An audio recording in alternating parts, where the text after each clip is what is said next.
Welcome back to Structures Unchained. This week, Vancouver, and the 5 megaprojects that decide whether it stays smooth or starts to jam.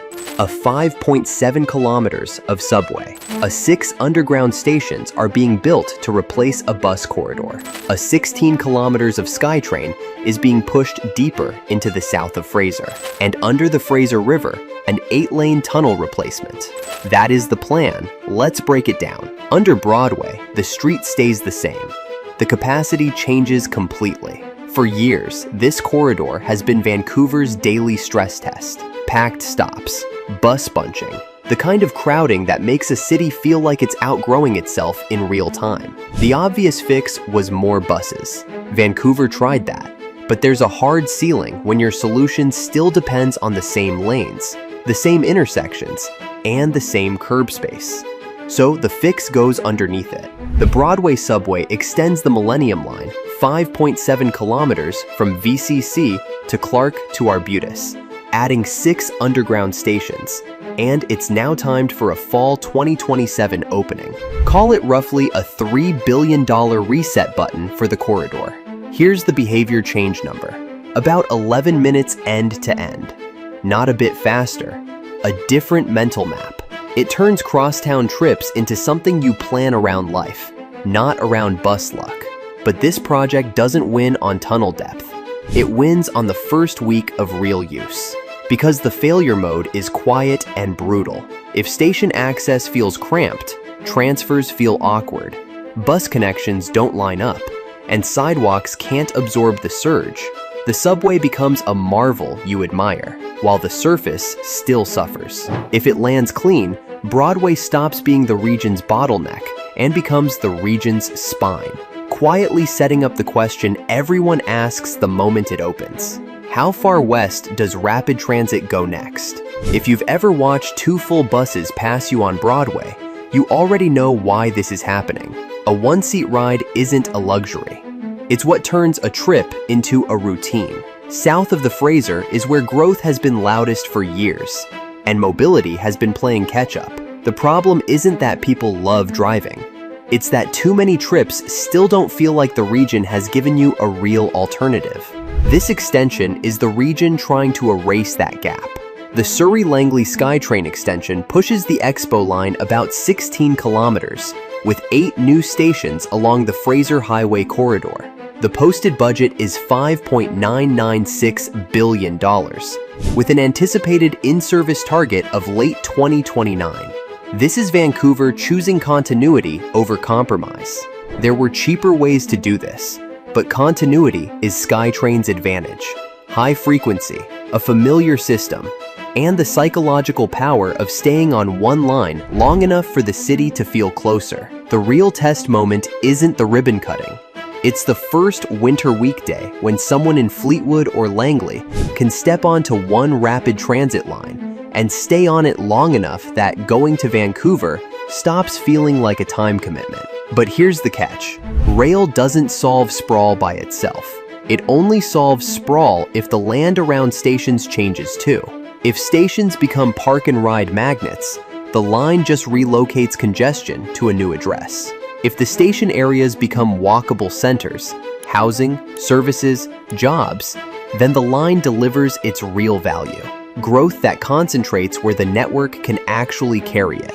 That's why projections in this corridor talk about roughly 62,000 daily riders by the mid-2000s and 30s. The demand is there. The question is whether the city building around it shows up on time. For a lot of people out here, going to Vancouver is a time commitment.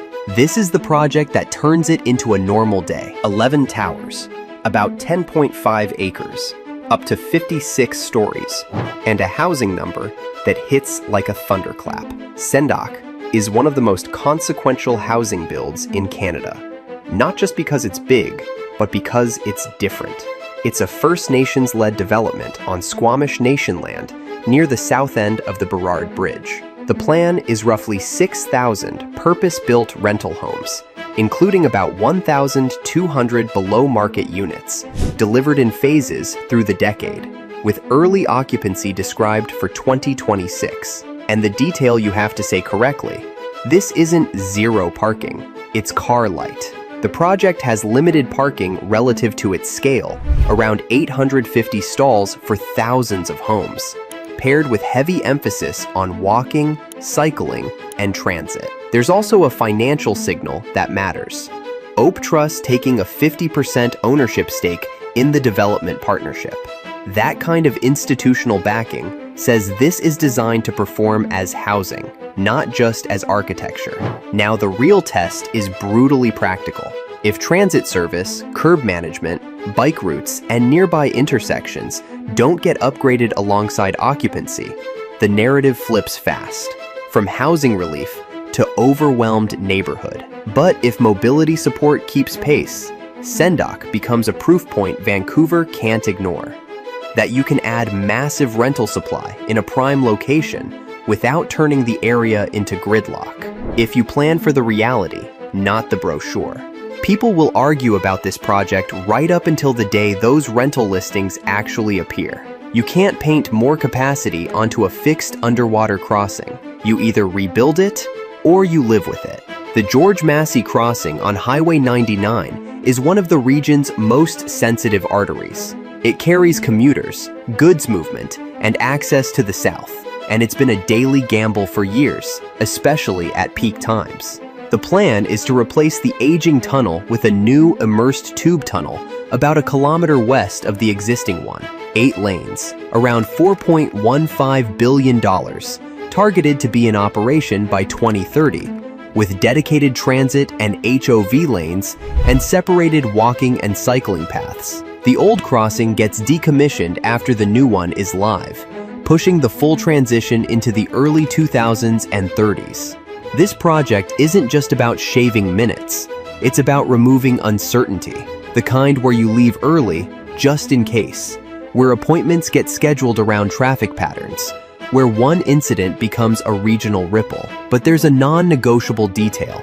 Transit priority has to perform in real life. If those transit lanes don't stay fast and dependable when general traffic surges, the project becomes a pure car throughput expansion, making the region's sustainability math harder, not easier.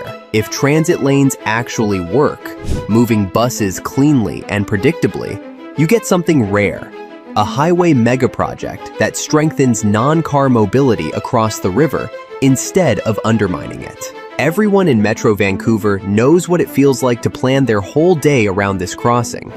That's what this is trying to erase. Vancouver's 2026 to 2032 era isn't about one megaproject finishing. It's about 5 systems switching on and behaving like one region. Vancouver isn't running out of space. It's running out of corridors. And these projects are the region trying to buy corridors back. So what matters more to Vancouver's future? Digging the subway under Broadway, or building second centers that stop downtown from carrying everything? Drop your take in the comments. Subscribe for the follow-up as these deadlines either hold or slide. This is Structures Unchained. See you next time.